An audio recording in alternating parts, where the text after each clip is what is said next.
ನನ್ನೊಡನೆ ಬಾಕರ್ಣ. ಪಾಂಡವರ ಪಕ್ಷಪಾತಿಯಾದ ಪರಮ ಪುರುಷೋತ್ತಮ ಮಹಾಮಹಿಮನಾದ ನೀನು ಈ ಕುಲಹೀನನಾದ ನನ್ನನ್ನು ಇಷ್ಟೊಂದು ಆದರಿಸಿ ಕರೆತರಲು ಕಾರಣವೇನು ದೇವ? ಕುಲಹೀನನಲ್ಲಿ ಕಂಡು ಬರುವ ಪರಮಾತ್ಮ, ನಾನೆಂತಿದ್ದರೂ ಓರ್ವ ಸೂತನೆಂಬ ವಿಚಾರವನ್ನು ಈ ಪ್ರಪಂಚವೇ ಮರೆಯುವಂತಿಲ್ಲವಲ್ಲ ದೇವ.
ನೀನು ಸೂತನಲ್ಲ, ಶ್ರೇಷ್ಠವಾದ ಚಂದ್ರಕುಲ. ಸೂರ್ಯನೇ ನಿನ್ನ ಜನಕನು, ವಾಸುದೇವ ನಿನ್ನ ತಾಯಿ. ಲೋಕೈಕ ವೀರರಾದ ಪಾಂಡವರು ನಿನಗೆ ಸಹೋದರ ಆಗಿರುತ್ತದೆ. ಪರಮಾತ್ಮ, ತಾವು ಹೇಳುತ್ತಿರುವುದು ಆಶ್ಚರ್ಯಕರವಾಗಿರುವುದು. ಮರೆತಿದ್ದೆ, ಇದು ಯುದ್ಧದ ಕಾಲ. ಅದರಲ್ಲಿಯೂ ನೀನಾದರೂ ಪಾಂಡವರ ಪಕ್ಷಪಾತಿ. ಆ ಪಾಂಡವರ ತಲೆಗಳನ್ನು ಕಾಯಲು ಈ ರೀತಿ ವಂಚಿಸುತ್ತಿರುವೆಯಾ ದೇವ? ಕಾರಣ ರಾಜಾದಿ ರಾಜನೆನಿಸಿ ದಿವ್ಯ ಸಿಂಹಾಸನದ ಮೇಲೆ ಏರಿ ಕುಳಿತು ರಾಜ್ಯಭಾರವನ್ನು ಮಾಡಬೇಕಾಗಿದೆ. ಪರರ ಸೇವೆಯಲ್ಲಿ ಕೈ ಕಟ್ಟಿಕೊಳ್ತಿರುವೆಯಲ್ಲ, ಇದು ನಿನ್ನ ಧರ್ಮವೇ? ಕಾರಣ ಹೆಚ್ಚಿಸಿದವರು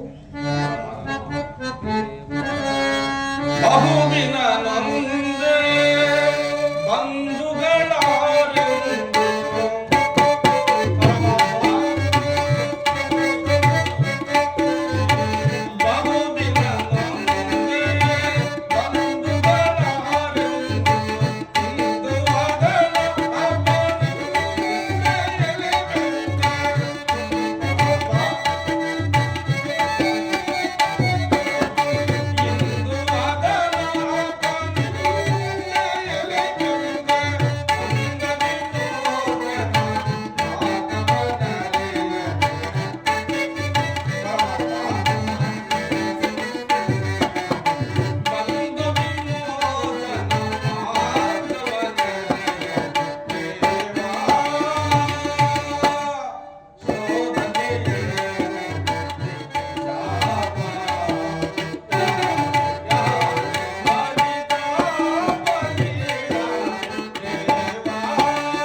ನನ್ನ ಸಹೋದರರಾಗಿದ್ದ ಪಕ್ಷದಲ್ಲಿ ಅವರೊಡನೆ ಯುದ್ಧ ಮಾಡಿದರೆ ರವರವಾದಿ ನರಕವು ಪ್ರಾಪ್ತಿಯಾಗುವುದಿಲ್ಲವೇ ದೇವ?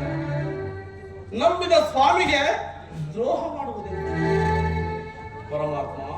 ಇಂತಹ ಸಮರ ಮಹೋತ್ಸವದಲ್ಲಿ ಉತ್ಸಾಹಭರಿತನಾದ ನನಗೆ ಎಂತಹ ಸಂಕಟವನ್ನು ತಂದೊಡ್ಡಿದೆ ದೇವ, ಎಂತಹ ಸಂಕಟವನ್ನು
ನನ್ನ ಮಾತನ್ನು ಸತ್ಯವೆಂದು ನಂಬು ಪರಮಾತ್ಮ. ಸತ್ಯವೆಂದು ನಂಬಲೆ ಅಥವಾ ಸತ್ಯವೆಂದು ನಂಬಲು ಸಹಜ ಆಧಾರಗಳೇನಿರುವುದು ದೇವ? ಏಕೆ ಇಲ್ಲ ಕರ್ಣ. ಪರಮಾತ್ಮ, ನಿನ್ನ ಹೆತ್ತ ತಾಯಿಯಾದ ಕುಂತಿದೇವಿ ತಾನು ಕನ್ನಿಕಾವಸ್ಥೆಯಲ್ಲಿರುವಾಗ ದೂರ್ವಾಸ ಮಹಾಮುನಿಗಳಿಂದ 5 ಮಂತ್ರಗಳನ್ನು ಉಪದೇಶವಾಗಿ ಪಡೆದು ಅದರಲ್ಲಿ ಒಂದು ಮಂತ್ರವಾದ ಭಗವಾನ್ ಸೂರ್ಯ ದೇವನ ಮಂತ್ರವನ್ನು ಜಪಿಸಲು ಆಗ ನೀನು ಜನಿಸಿದೆ ಕರ್ಣ. ಈ ಲೋಕದ ಅಪವಾದಕ್ಕೆ ಎದರಿ ನಿನ್ನನ್ನು ಗಂಗಾ ವಾಸುದೇವ, ನೀನು ಸೂತರ ಕೈಗೆ ಸಿಲುಕಿದೆ. ಅವರು ಅತಿ ಸಂಭ್ರಮದಿಂದ ಈಗಲೂ ಬಾ, ಆ ಪಾಂಡವರನ್ನು ಕೌರವರನ್ನು ನಿನ್ನ ಪಾದದ ಮೇಲೆ ಕೆಡವಿ ಅವರಿಂದಲೂ ಸಾಮಂತ ರಾಜರಿಂದಲೂ ದಿವ್ಯ ಸಿಂಹಾಸನದ ಮೇಲೆ ಏರಿ ಕುಳಿತು ರಾಜ್ಯಭಾರವನ್ನು ಮಾಡುವಂತೆ ಮಾತ್ರನ್ನ. ತಾವು ಹೇಳುತ್ತಿರುವುದು ಸತ್ಯವಾಗಿದ್ದ ಪಕ್ಷದಲ್ಲಿ ಆ ಭೀಮಾರ್ಜುನನ ನನ್ನನ್ನು ನೋಡಿದಾಗಲೆಲ್ಲ ಈನ ಸೂತ ನೀಚ ಕುಲದವನೆಂದು ಹೀಯಾಳಿಸುತ್ತಿರುವರಲ್ಲ, ನಾನು ಇಂಥವನೆಂಬ ವಿಚಾರ ಅವರಿಗೆ ತಿಳಿಯದೇ ಪರಮಾತ್ಮ. ಕಾರಣ ಖಂಡಿತವಾಗಿ ತಿಳಿಯದು. ನಿನ್ನ ಹೆತ್ತ ತಾಯಿಯಾದ ಕುಂತಿದೇವಿ ನಿನ್ನನ್ನು ಕಂಡಾಗಲೆಲ್ಲ ವಾಸುದೇವ ಆ ಕರ್ಣನ ಯಾರು? ಆ ಕರ್ಣನನ್ನು ಕಂಡರೆ ಮರುಕುಂಟಾಗುವುದೆಂದು ಪದೇ ಪದೇ ತಿಳಿಯುತ್ತಿದ್ದ. ಈಗ ತಾನೇ ನಿನ್ನ ಜನ್ಮದ ವೃತ್ತಾಂತವನ್ನು ತಿಳಿಸಿ ಆಕೆಗೆ ಬಂದಿರುತ್ತದೆ. ಆಕೆ ನಿನ್ನನ್ನು ನೋಡಲು ಗಂಗಾ ತೀರಕ್ಕೆ ಆಕೆ ಮನಸ್ಸನ್ನು ನಯಿಸಬೇಕು. ನಾನು ಬಂದು ಬಹಳ ವೇಳೆಯಾಯಿತು. ನಾನು ನಿನ್ನ ಗಮನಿಸಿದೆ. ತಮ್ಮ ಚಿತ್ತ ಪರಮಾತ್ಮ.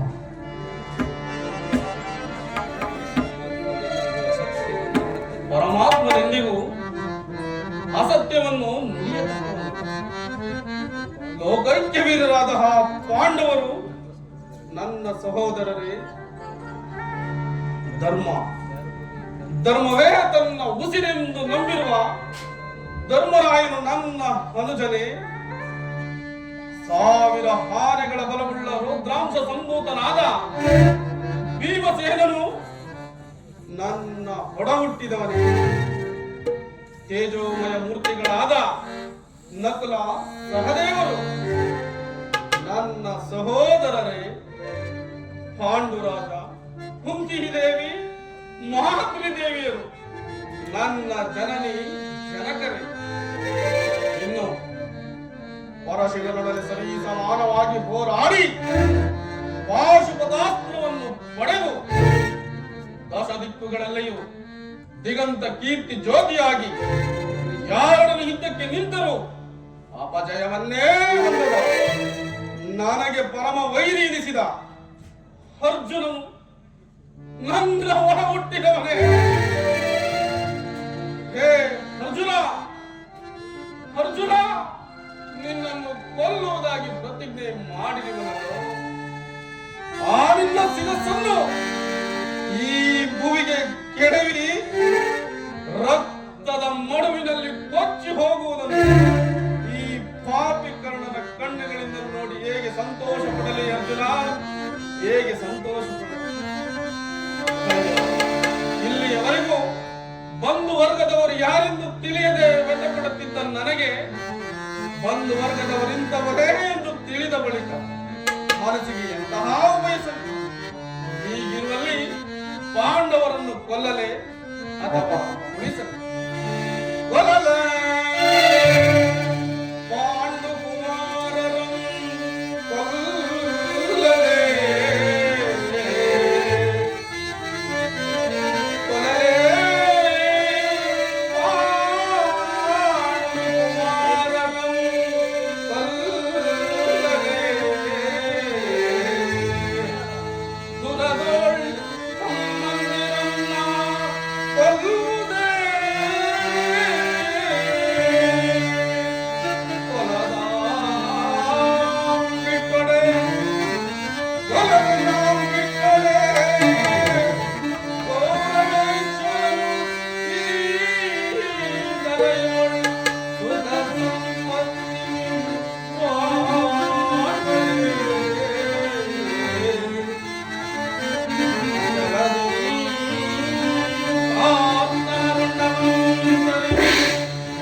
Hey!